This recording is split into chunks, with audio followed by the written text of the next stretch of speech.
ចាអាជីវកម្មខ្លះគាត់មានចម្ងល់ថាគ្រូហេងអ្វីទៅជាការផ្ទេរថ្លៃហើយតើការផ្ទេរថ្លៃហ្នឹងវាពាក់ព័ន្ធអ្វីខ្លះដល់ពន្ធប្រចាំឆ្នាំដែរ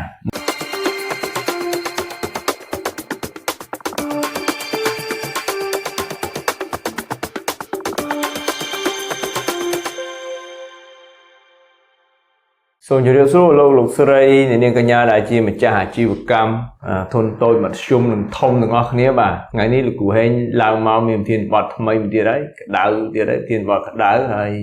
ចិត្ត TOI ហើយចិត្តដល់ពន្ធប្រចាំឆ្នាំចិត្តដល់ deadline ថ្ងៃ31ខែ3យើង deadline ហើយពន្ធប្រចាំឆ្នាំប៉ុន្តែនៅក្នុងនឹងសម្រាប់ម្ចាស់អាជីវកម្មខ្លះគាត់មានចម្ងល់ថាគ្រូហេងអ្វីទៅជាការផ្ទេរថ្លៃហើយតើការផ្ទេរថ្លៃហ្នឹងវាពាក់ព័ន្ធអ្វីខ្លះដល់ពន្ធប្រចាំឆ្នាំដែរមុននឹងខ្ញុំបកស្រាយនៅនីតិវិធីផ្ទេរថ្លៃដែលភាសាបច្ចេកទេសហៅថា transfer pricing ហ្នឹងតាមពិតពន្ធដារយើងមានបញ្ញត្តិមួយថារាល់អាជីវកម្មយើងហ្នឹងទាំងអស់គ្នាហ្នឹងតែមានគេហៅប្រតិបត្តិការញាតិជាសម្ព័ន្ធហ្នឹង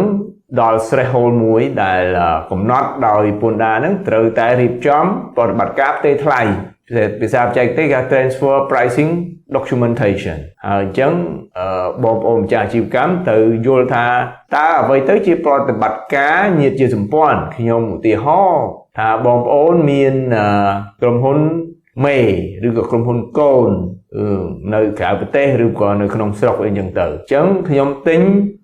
ទំនិញពីក្រុមហ៊ុនមេខ្ញុំទិញទំនិញពីក្រុមហ៊ុនកូនអាហ្នឹងប្រតិបត្តិការទិញខ្ញុំលក់ទំនិញទៅឲ្យក្រុមហ៊ុនមេខ្ញុំលក់ទំនិញទៅឲ្យក្រុមហ៊ុនកូនអាហ្នឹងគឺជាប្រតិបត្តិការលក់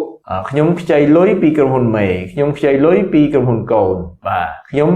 មាន asset ណាលក់ asset ទិញ asset ខ្ញុំមាន patent ខ្ញុំមាន royalty ពីក្រុមហ៊ុនមេក្រុមហ៊ុនកូនអាហ្នឹងសុទ្ធតែជាប្រតិបត្តិការពាក់ព័ន្ធហើយ related party transaction ហើយអញ្ចឹងបើសិនជាយើងមើលនៅក្នុងប្រកាសលក្ខខណ្ឌដែលយើងត្រូវធ្វើ transfer pricing documentation គឺថាយើងមាន2លក្ខខណ្ឌបើសិនជាយើង meet នៅក្នុងលក្ខខណ្ឌណាមួយនោះយើងត្រូវធ្វើហើយនៅក្នុងនេះតាមប្រកាសយើងបានចែងថាបើសិនជានៅក្នុងឆ្នាំជាប់ពន្ធហ្នឹងយើងមាន sale revenue turnover ប្រចាំឆ្នាំយើងហ្នឹង 8,000 លានរៀលប្រហែលនឹង2លានដុល្លារបូកជាមួយនឹង total asset យើងហ្នឹង 4,000 លានរៀលឬក៏ប្រហែល1លានដុល្លារនឹងគឺជាលក្ខខណ្ឌទី1ហើយទី2បើសិនជាយើងមាន related party transaction ប្រតិបត្តិការញាតិជាសម្ព័ន្ធយើងហ្នឹងដូចខ្ញុំរៀបរាប់ខាងដើមនោះគឺថាបាទធំជាង 25,000 ជាដុល្លារហើយលុយរៀលយើង 1,000 លានរៀលបាទអញ្ចឹងបើសិនជាយើង meet criteria ហ្នឹងយើងត្រូវធ្វើ transfer pricing documentation ហើយបើសិនជាយើងអត់ meet ទេអាហ្នឹងយើងមិនបាច់ធ្វើទេតើ related party transaction ហ្នឹងតើវាមានអីពាក់ព័ន្ធជាមួយនឹង TOI បើការប្រកាសពន្ធប្រចាំឆ្នាំរបស់យើងដែរឬទេចម្លើយឆ្លើយថាវាមិនចាំបាច់ធ្វើនៅក្នុង31ខែ3ដោយពន្ធប្រចាំឆ្នាំទេប៉ុន្តែនៅក្នុង TOI form យើងមានរំលេចថាយើងមានប្រតិបត្តិការញាតិជាសម្ព័ន្ធអញ្ចឹងបើសិនជាយើងដាក់ក្នុងហ្នឹងហើយវា meet នឹង criteria ដែលខ្ញុំបានរាយរាប់ហ្នឹងគឺយើងត្រូវធ្វើ transfer pricing document ហ្នឹងទុកនៅពេលដែលមន្ត្រីពន្ធដារគេចុះមក audit យើងគេមើលឃើញយើង meet criteria ហ្នឹងយើងត្រូវតែមានឯកសារដើម្បី support ហើយសរុបមកវិញ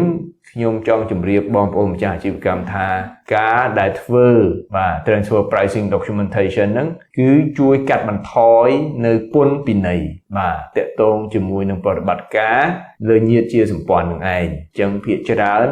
យើងមានបញ្ហាច្រើនទៅលើ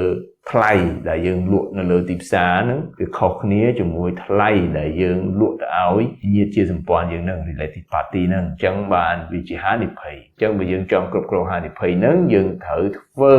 transfer pricing documentation ហ្នឹងដើម្បីបង្ហាញទៅអគ្គនាយកដ្ឋានពន្ធដារថាប្រតិបត្តិការ